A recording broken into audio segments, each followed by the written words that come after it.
And let's talk Scottish rugby now then, John.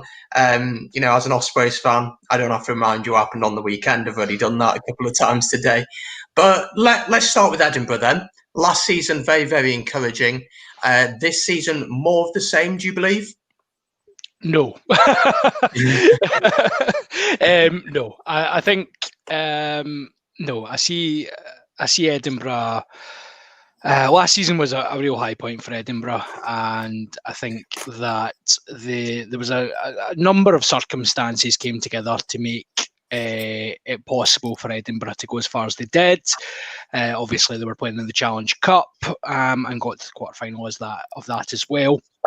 It should be remembered as well, when the season was kind of brought to an end, they did have some quite difficult games left to play, and the chances are they would have still made the playoffs. Would they have made directly to the semi-finals? Possibly not. Would they have got home quarter? Maybe not even. So it came together that I think this season will be remembered as being better than it perhaps actually was for Edinburgh. And there's another element at play here. Edinburgh have kind of flown under the radar because they've been poor for many, many years before Richard Cockerell arrived. A lot of these players, the talented players though they are, have kind of flown under the radar, and you're starting to see now in this post-pandemic world of rugby, where we maybe don't quite have the same level of finance available, everyone's going to be looking for a bargain. And if you're looking for a bargain, you come to Scotland. You come north and you see who you can find. So I'm quite concerned that a few of their players may find themselves getting cherry-picked by some of the bigger teams in Europe. And there's no depth for Edinburgh. They've got one professional level standoff, and then they're relying on a first-year rookie who has now got 1.5 professional games under their belt, not trusted by Cockerell in the slightest. It was meant to be Lance was meant to have signed, but there was visa issues. So, but there's no money to replace that now. So Edinburgh they're in a bit of a situation. They'll do well up front. They've got a strong forward pack. They always look the part there. Their back row they've got about 7,000 back rows over there just now, which us on the other side of the M8 are looking over a bit enviously at some of those. But they're a limited side, and they will possibly get found out this season. Yeah, and I think Edinburgh are showing, from last season that they did do well, but the challenge then is to continue that into this season. They have fantastic players such as Hamish Watson, who I believe, he's probably one of the most underrated in the world in his position. Yep. I just think he's absolutely brilliant. And let's move on to Glasgow Warriors. Didn't have the greatest start to the season, but over the past few years have been pretty consistent on the whole, up there challenging, but recently, over the past couple of years, have lost the likes of Finn Russell, but Richie Gray has come back to Scotland. What's the expectation for Glasgow? Can they get back to the days where they won the league? Can they challenge at the top once again? So that's two very different questions. Can they challenge at the top? Absolutely. Can they win the league? No. And the chat with Stephen probably confirmed that as well. No one else is going to win the league unless Leinster decides so, which is a shame.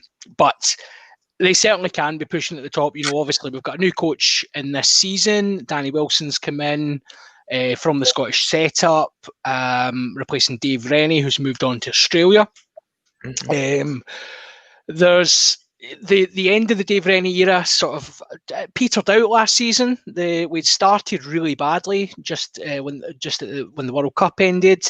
We'd 4 losses in a row, which for Glasgow's pretty unheard of in recent times.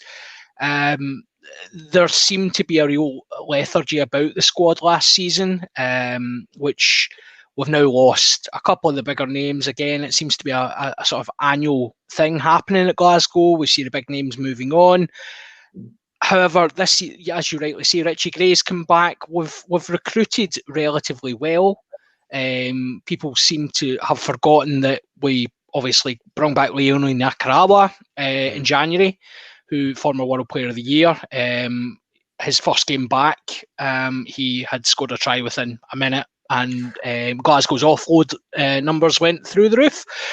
So he'll be a good addition to the squad. We'll not see him till December due to various issues, but yeah, we've recruited well, and I think Glasgow have got to be targeting playoffs again. The issue we have, however, is we do not actually have a professional level fullback at Glasgow at all.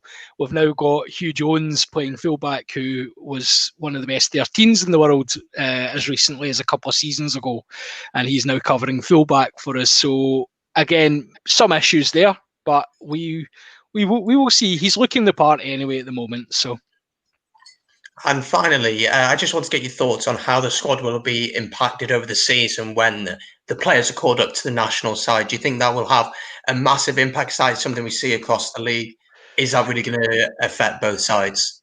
Yeah, it absolutely does. And again, it's pure numbers, isn't it? You know, the Scottish national team is generally, we don't necessarily have that many players playing abroad, and I know obviously the Welsh and the Irish have their own ways of controlling that, but you know, we don't have as strict a rule on it. We just don't have as many players playing abroad, but we do only have two regions, and the raw numbers are Glasgow and Edinburgh tend to lose around 16 players each. Glasgow have lost as many as 26.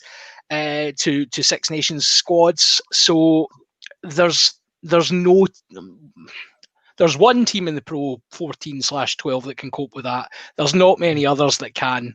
And Glasgow always have to really work hard during these international windows. And obviously with it being extended this year, it's going to be very difficult. But we often find that in times of adversity, you maybe see the odd gem coming through, and it's great to see the young academy guys getting game time. And who knows, you might just find the next Stuart Hogg, the next Finn Russell from those young lads that are coming out the academy and getting their first taste of professional rugby. They've all got to start somewhere, and what better way for them to maybe get their first experience than in these circumstances. So look forward to it.